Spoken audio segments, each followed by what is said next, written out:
আমার এই গ্রামে বাড়ি। আরে আরে দেখে চলতে পারেন না, আপনার লাগেনি তো? না না, আমার এক চোখের ফুলগুলো সব নষ্ট হয়ে গেল, মা এখন বকবে। ভয় পাবেন না, আমি কুড়িয়ে দিচ্ছি। আমি পারবো, আপনাকে করতে হবে না। কেন, একটু হেল্প করলে ক্ষতি কি? বাহ, ফুলটা তো দারুণ সুন্দর। এটার দাম কত?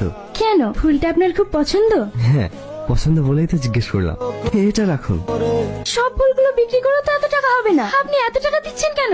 পছন্দ হয়েছে তাই। তাই বলে আপনি এত টাকা? আরে রাখুন তো। ঠিক আছে, আমি আসছি তাহলে। দাদু ভালো আছে? দাদু কি আগুন, তুই এভাবে একটাবার আমাকে জানাবি না? পার্কাটায় গাড়ি পাঠিয়ে দিতাম। সারপ্রাইজটা কেমন দিলাম? রাখ তো সারপ্রাইজ। বড় বৌমা, বড় বৌমা, দেখো কে এসেছে। আগুন, সোনা আমার, মতো আমার, আসতে কোনো অসুবিধা হয়নি তো? তুই বাড়ি আসবি, আমাকে একবারও জানাবি না? ওকে ঘরে নিয়ে যাও। এই বিশু, বাজার থেকে খাসির মাংস আর ইলিশ মাছ নিয়ে আসবি। ঠিক আছে দাদু, আমি এক্ষুনি যাচ্ছি। ভালো আছে দাদু? হ্যাঁ ভালো আছি। ও তাহলে দাদুর এখানে ফুল দিতে আসে? কিরে, কি ভাবছিস বস? দাদু, এটা কে? তুই ওকে চিনতে পারছিস না? ও আমাদের আগুন, পড়াশোনা শেষ করে কালকেই লন্ডন থেকে বাড়ি ফিরেছে। ও, আমি চিনতেই পারিনি। এই এইভাবে কি দেখছিস? আরে ও আমাদের ঝুমুর মালিনীর মেয়ে। ও আমাদের এখানে প্রতিদিন ফুল দিতে আসে। দাদু, আমি তাহলে আসছি। কিরে, কি দেখছিস?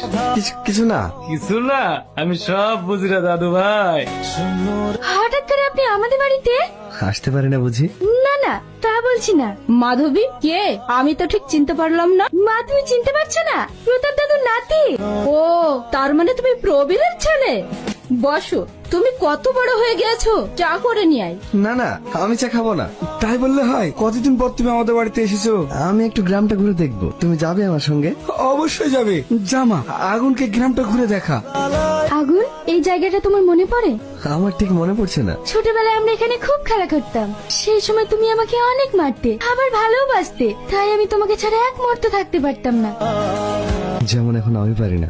মানে, আমি ঠিক বুঝলাম না। বোঝাটা খুব সহজ, ভালোবাসা কখন যে কাকে গ্রাস করে আমি নিজেও তো জানি না। কিন্তু একটা কথা জানি, তোমার ছাড়া আমি থাকতে পারি না। তুমি কি বলছো? আমি ঠিকই বলছি। না, তুমি ঠিক বলছো না। ভালোবাসা সমান সমানে হয়, গরিব আর জমিদারের মধ্যে কখনো ভালোবাসা হয় না। ভালোবাসা কি গরিব বড় লোক থেকে হয়? অত কিছু আমি জানি না। আমি তোমাকে অনেক ভালোবাসি। এটা চিনতে পারছো? ছোটবেলায় তুমি আমাকে দিয়েছিলে, এটাকে আমি অনেক যত্নে আগলে রেখেছি। তুমি আমার সঙ্গে না থাকলেও এটাকে তুমি ভেবে আমি তোমার